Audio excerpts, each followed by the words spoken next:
Partout en Afrique, des millions d'agriculteurs cultivent le manioc pour nourrir leur famille. Les tubercules de manioc contiennent beaucoup d'amidon qui donnent de l'énergie. Mais ils sont pauvres en protéines nécessaires pour une alimentation saine. Les agriculteurs aiment cultiver le manioc car il est tolérant à la sécheresse et produit même sur des sols pauvres. En Côte d'Ivoire, les femmes rurales gagnent un revenu par la transformation des pulpes de manioc fermentés en attiéké, un plat populaire dans la région.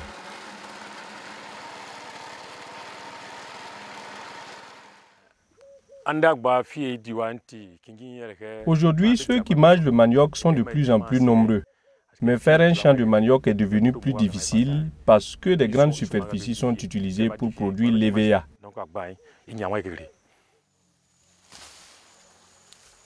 Ayant besoin d'argent et d'attiéké, les agriculteurs récoltent précocement le manioc à 6 mois avant la maturité, quand les tubercules accumulent encore de l'amidon. Les producteurs récoltent très précoce parce qu'ils ont besoin d'argent pour pouvoir s'occuper de leurs enfants, de la scolarité de leurs enfants, de leurs problèmes. Ça ne donne pas de bon rendement parce que la récolte est faite tôt. Le manioc n'est pas bien formé. Il est très faible en amidon et il est très fibré, il est plein d'eau.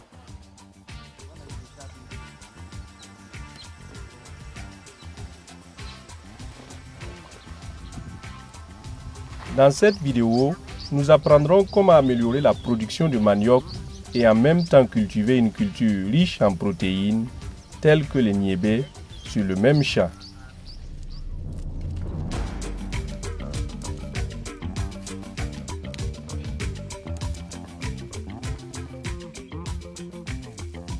Pour comprendre pourquoi certaines pratiques sont bonnes, nous devons savoir comment le manioc se développe.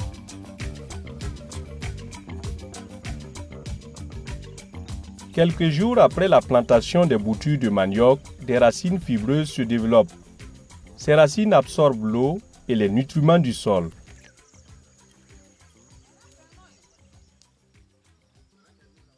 Quand les premières feuilles sortent des bourgeons sur les boutures, elles commencent à absorber la lumière du soleil et l'air.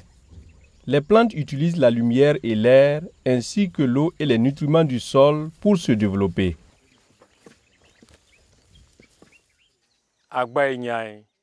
En regardant les feuilles de manioc, nous pouvons voir si on aura des bons tubercules.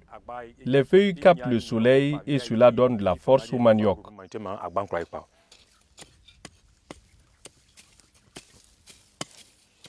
Comme le manioc se développe lentement dans son stade précoce, assurez-vous de contrôler les mauvaises herbes pendant les premiers mois.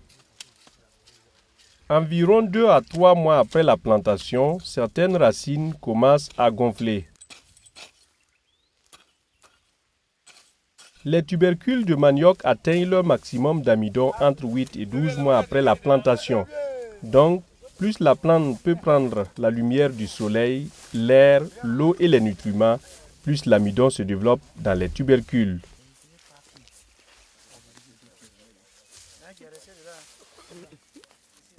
Mais avec l'argent limité pour acheter des engrais minéraux et peu d'animaux pour produire du fumier, comment obtenir les meilleurs résultats?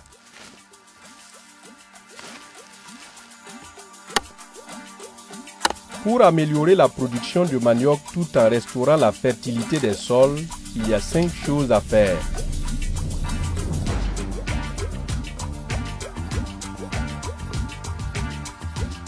L'utilisation de variétés améliorées. L'application de matières organiques.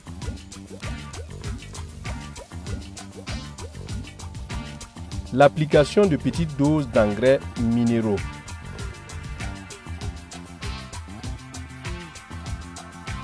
La culture de légumineuses entre le manioc et la plantation du manioc en ligne en laissant suffisamment d'espace entre les lignes.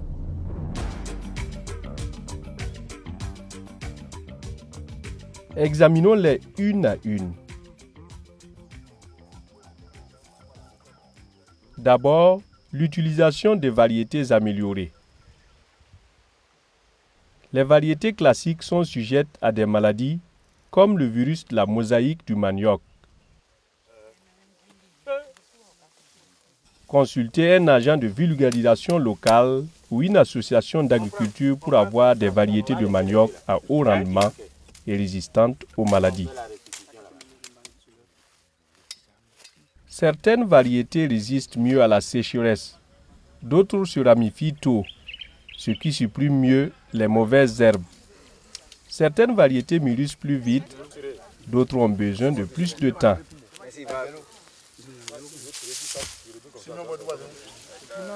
Les agriculteurs et les agents de vulgarisation dans le sud de la Côte d'Ivoire ont testé 2 variétés nouvelles contre leurs variétés locales. Ils observent régulièrement comment les plantes poussent sur des sols différents et sous différentes pratiques et discutent des résultats en groupe.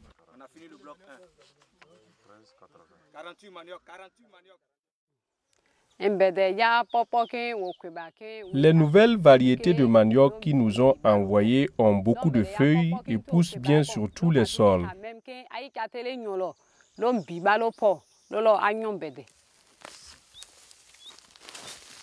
À la récolte, ils mesurent le nombre et le poids des tubercules et prennent des notes.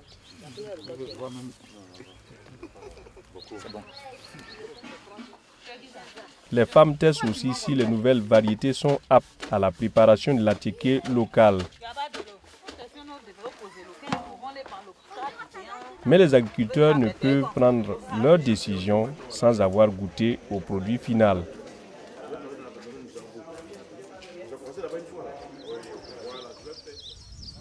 À la fin, ils ont décidé d'alterner 2 variétés résistantes au virus de la mosaïque du manioc.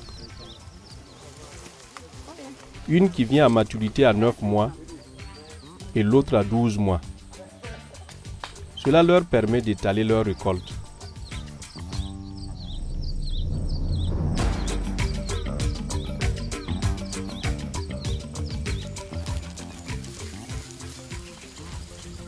Deuxièmement, l'application du fumier ou de compost lors de la plantation. Les hangars d'élevage de poulets ont beaucoup de fientes riches en azote. L'azote est essentiel pour la croissance des plantes. Ne laissez pas la fiente de poulet découverte à l'air libre et ne mettez pas de fiente fraîche sur le sol, comme la plupart de l'azote va s'évaporer dans l'air. Il est mieux de conserver ou de composter la fiente de poulet avant de l'appliquer sur le champ. Les matières végétales et les capots de bois tiendront l'azote et vont le libérer lentement sur la culture.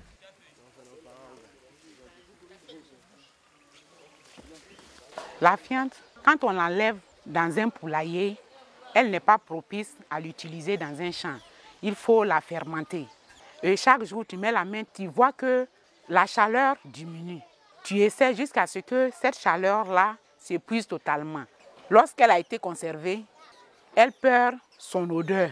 Elle a déjà toutes les énergies, toutes les matières possibles pour pouvoir être utilisée dans un champ comme de l'engrais.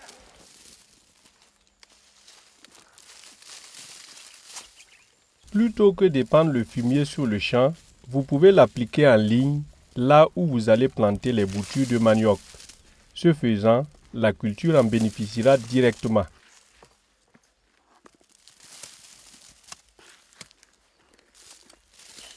D'autres préfèrent ajouter du fumier quelques semaines après la plantation. Ajoutez une poignée de fumier ou de compost dans la tranchée et fermez-la avec du sol. Ça va le protéger d'être emporté par des fortes pluies et ça va stimuler la racine à pousser.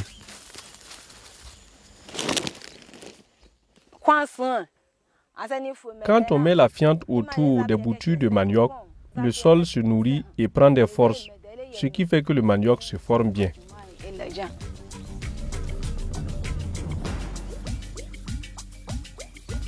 Troisièmement, l'application d'engrais minéraux Vous pouvez le faire au moment de la plantation ou environ 3 semaines après, quand les racines ont développé et peuvent absorber les nutriments. Les agriculteurs en Côte d'Ivoire appliquent 5 g de NPK suffisant pour remplir une capsule de bouteille. Ils mettent cet engrais avec une poignée de fiente autour de chaque plante. Couvrez l'engrais avec du sol pour éviter que votre argent soit emporté par la pluie.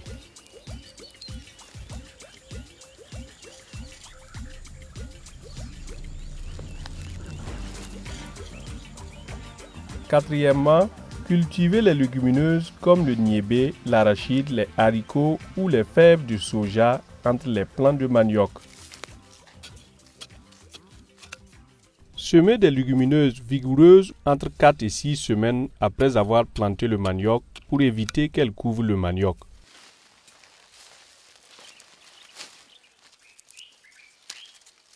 Les légumineuses absorbent l'azote de l'air. Il est stocké sous forme de protéines dans les haricots comestibles et les arachides.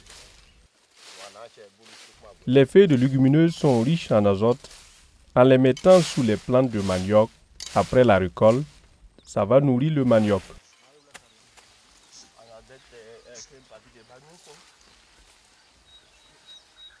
Un autre avantage de la culture de légumineuses entre le manioc est qu'elle pousse vite, couvre la surface du sol rapidement et ce faisant, élimine les mauvaises herbes.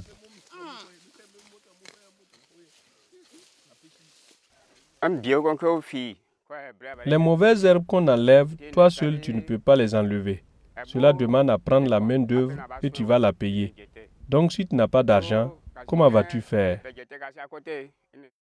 Le champ avec les légumineuses n'est pas trop enherbé. Si par exemple on a un champ de demi-hectare, avec l'ancien système, la main-d'œuvre de raclage peut aller jusqu'à 75 à 100 000 francs. Mais avec les légumineuses, elle peut descendre à 25 000.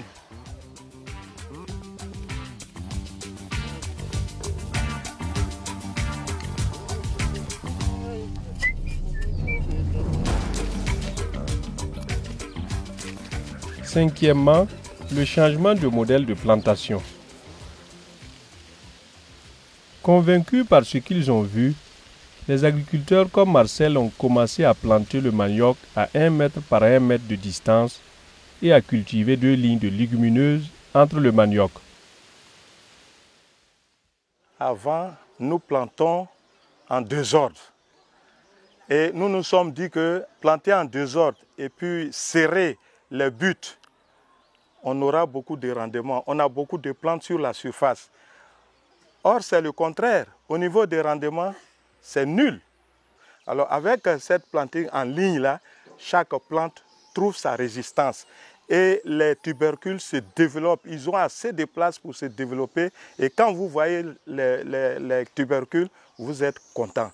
Or, avec cette nouvelle façon, avec les légumineuses, vous pouvez récolter les légumineuses 3 mois après le planting. Certains agriculteurs de Dabou sont allés plus loin à changer leur modèle de plantation. Ils font une utilisation optimale de l'espace et de la lumière et récoltent encore plus d'avantages. En changeant la distance entre les plants de manioc à 1 demi-mètre dans les lignes et à 2 mètres entre les lignes, plus d'espace et de lumière sont disponibles entre les lignes de manioc. On peut faire 4 lignes de légumineuses sur les 2 mètres. On peut refaire 3 mois après encore un autre groupe de légumineuses. Mais en ce moment, comme le manioc grandit, on réduit les lignes de légumineuses, on les réduit à 2. Et dans l'année, on peut avoir 2 fois un petit revenu pour ces occupations en attendant la fin de la grande récolte. Donc, les agriculteurs de Dabou améliorent leur rendement de manioc et récoltent du niébé du même champ. Ils dépensent moins au sarclage et gagnent de l'argent 2 fois avant la récolte du manioc.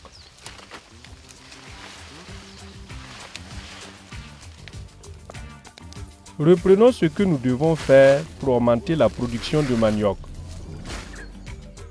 Nous devons utiliser des variétés améliorées de culture, appliquer des matières organiques, appliquer de petites doses d'engrais minéraux,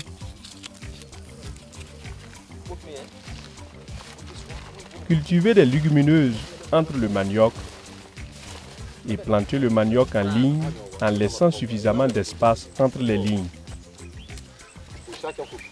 Cette méthode est plus avantageuse, plus rentable parce que les légumineuses enrichissent le sol qui est déjà pauvre et elles permettent aux paysans d'avoir un revenu avant la rentrée scolaire pour s'occuper de ses petits besoins.